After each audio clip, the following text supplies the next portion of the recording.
Muito bem, estamos de volta com Conexão, já passando a bola de primeira para o Luiz Carlos Batista. Bom, a gente fala muito em Facebook, Twitter, né, as mídias sociais, já tivemos Orkut e outros e tal.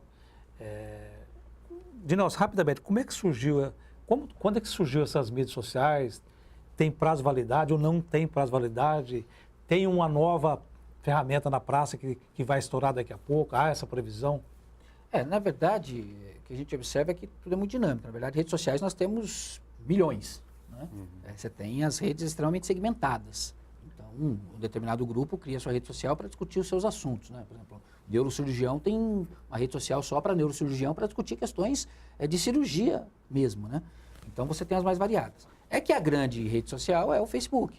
Popular zona. É a mais popular. Você tem mais pessoas no Facebook do que carros no mundo. Então, ela é a grande ferramenta. Então, todo mundo tem que estar lá? Talvez, né? Mas tem que estar da forma correta. Então, vão surgir outras, algumas vão ocupar o seu espaço, mas vai depender do que é o seu segmento. Tem segmentos, por exemplo, em que você consegue muito mais resultado, muito mais engajamento pelo Instagram do que necessariamente pelo Facebook.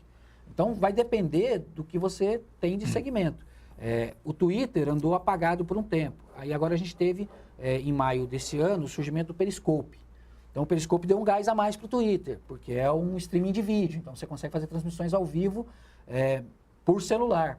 Né? Antigamente você tinha Twitchcam, mas você não conseguia fazer isso pelo celular. Hoje você tem. Então, você tem que observar dispositivo móvel. Hoje você tem que olhar a importância do dispositivo móvel dentro desse processo. Então, as redes sociais, tem eu não sei, a C, né? Que é uma rede nova, que inclusive é bloqueada hoje no Facebook. É uma rede que está todo mundo olhando para ela para ver como que ela vai caminhar.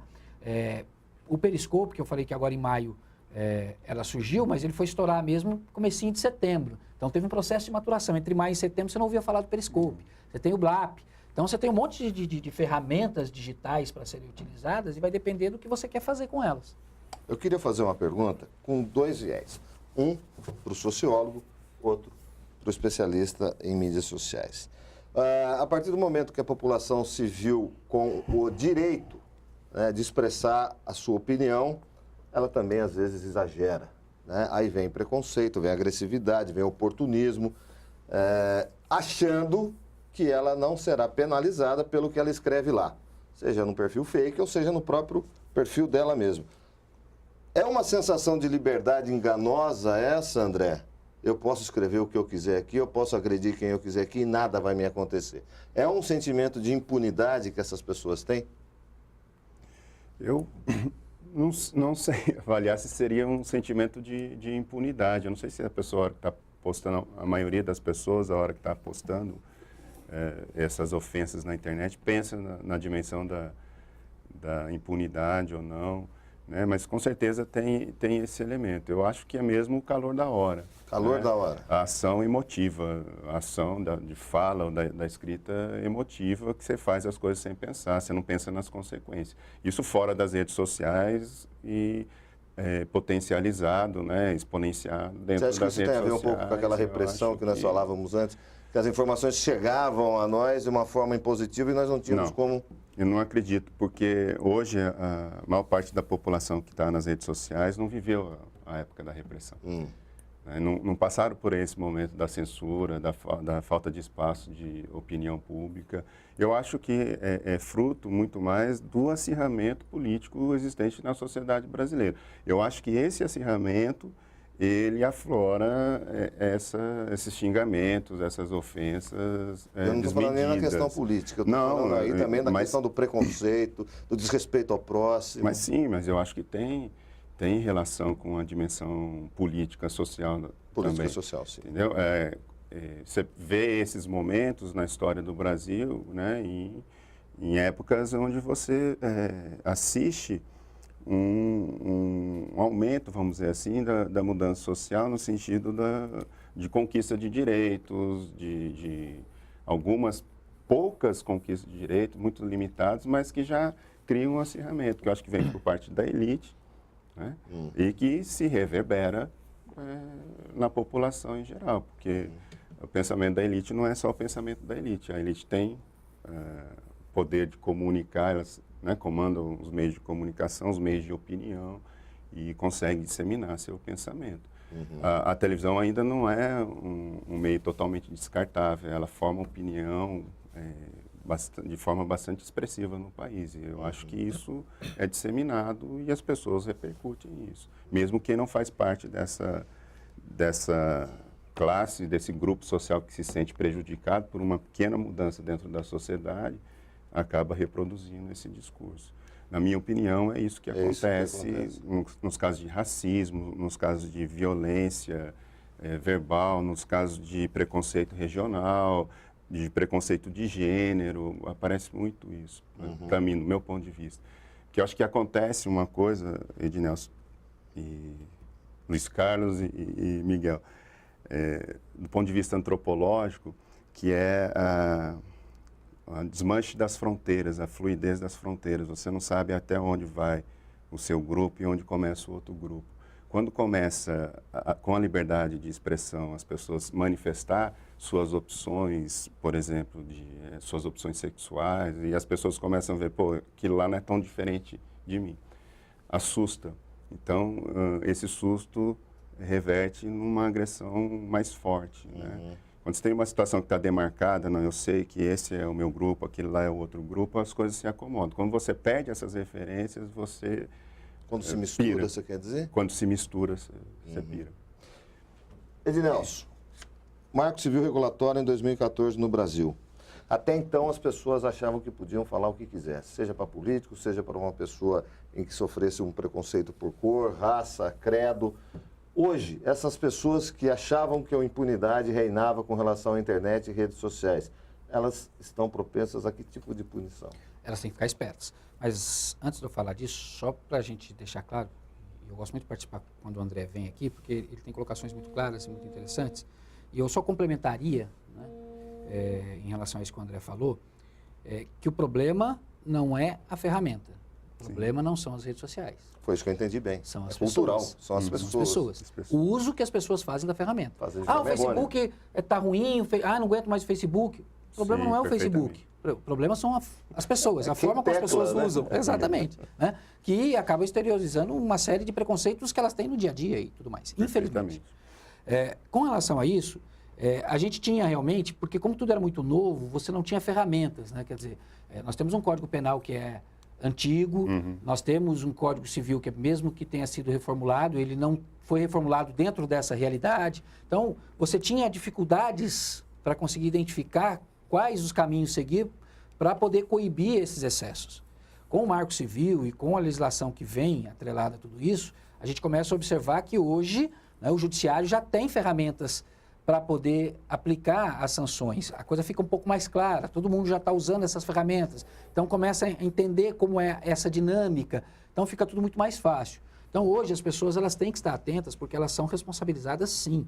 O Judiciário tem sido rigoroso, o Judiciário tem conseguido olhar para essa situação, tem conseguido punir essas pessoas. E, olha, a coisa tem sido interessante. Não é só o fato de eu publicar, eu não sou só o responsável. Mas se você curtir, se ele compartilhar, se o Luiz Carlos comentar, eles estão endossando o meu posicionamento e passam a ser também acionados pela justiça. Passam a ser também observados, acionados e muitas vezes punidos. A gente tem um exemplo muito claro aqui do nosso lado. Na região, nós temos algum caso desse tipo? Nós temos um caso muito claro, que é o caso do prefeito de Caçapava, o Rinco. Ele sofreu vários ataques, né? E ele entrou com ações na justiça. E ele conseguiu ganhos, não só com quem estava difamando, mas inclusive pessoas. Eu estive no gabinete num dia que ele teria uma audiência e na antessala, estava esperando para tentar falar com ele, um rapaz que estava tentando, antes da audiência, conversar com ele para pedir desculpas, porque o cara tinha apenas curtido e ele tinha sido acionado junto com ele.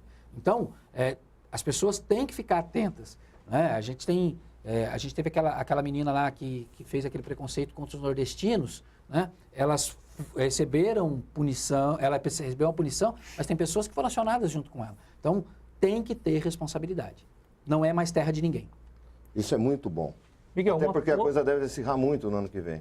Uma última perguntinha para o professor André, professor universitário da Universidade de Taubaté.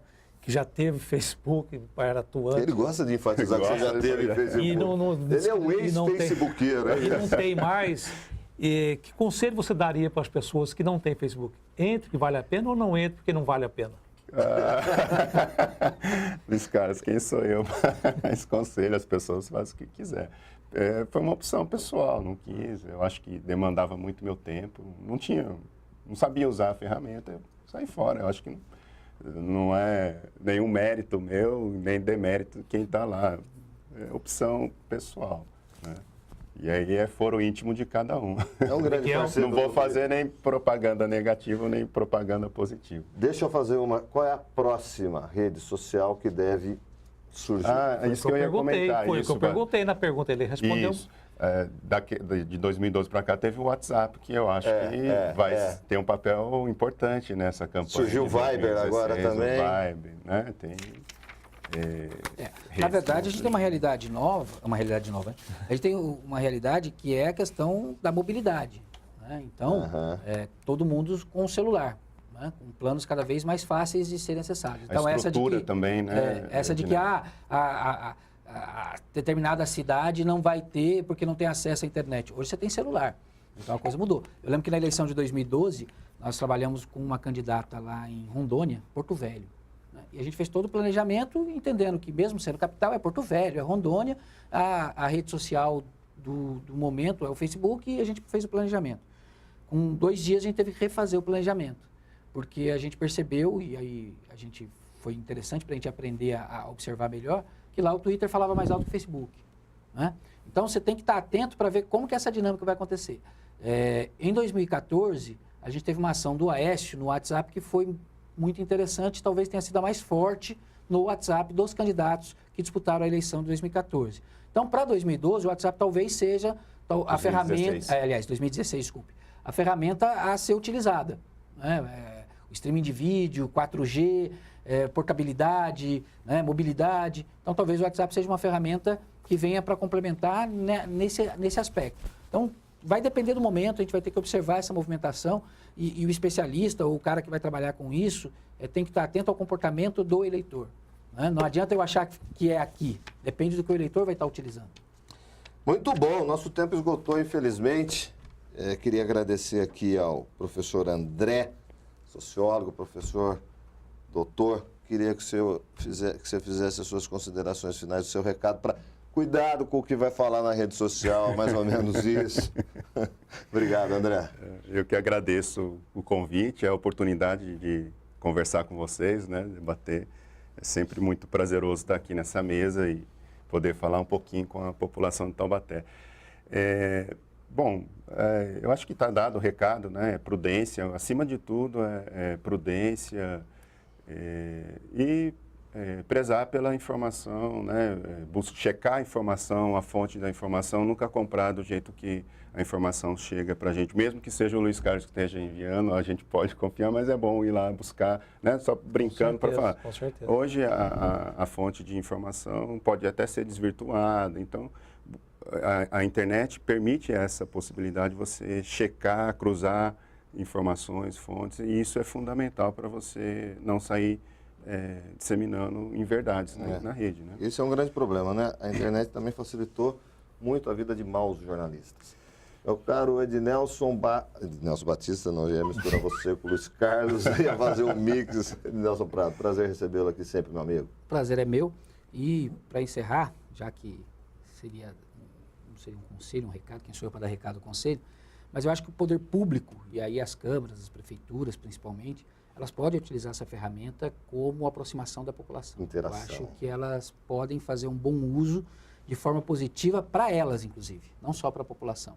Então, eu acho que dá para explorar e dá para utilizar, sim. Se quiser, tem espaço para fazer o bom uso e minimizar esse impacto, muitas vezes negativo, que se tem da inércia, que é essa impressão que, às vezes, a população tem do poder público, o poder público não faz. Dá para divulgar e dá para demonstrar.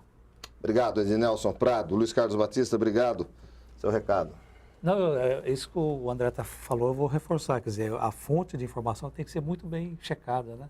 Isso faz parte do jornalismo, mas das pessoas também. Tem que ver, porque você pega Não é só o Facebook, qualquer órgão de imprensa, né? Você pega, por exemplo, a Veja dessa semana e a Carta Capital, dá a impressão que estão analisando países diferentes. Isso aí já é uma guerra ideológica. Né? Exatamente. Então, da imprensa. muito cuidado na hora de Mas tem bastante assimilar na rede o que social. está lendo. Então, e quando eu digo que a rede social, que a internet prejudicou, ou melhor, fomentou muito os maus jornalistas, é porque a fonte hoje não é checada como na nossa época, por exemplo. Você ia a fundo na investigação. Hoje você dá um Google, você fala, pô, é isso aqui, e às vezes não é isso aí. Infelizmente. Obrigado, professor André Luiz, professor Ednelson Prado e, por que não, professor Luiz Carlos Batista, participando aqui conosco do Conexão Popular. Até a próxima edição, se Deus quiser. Tchau.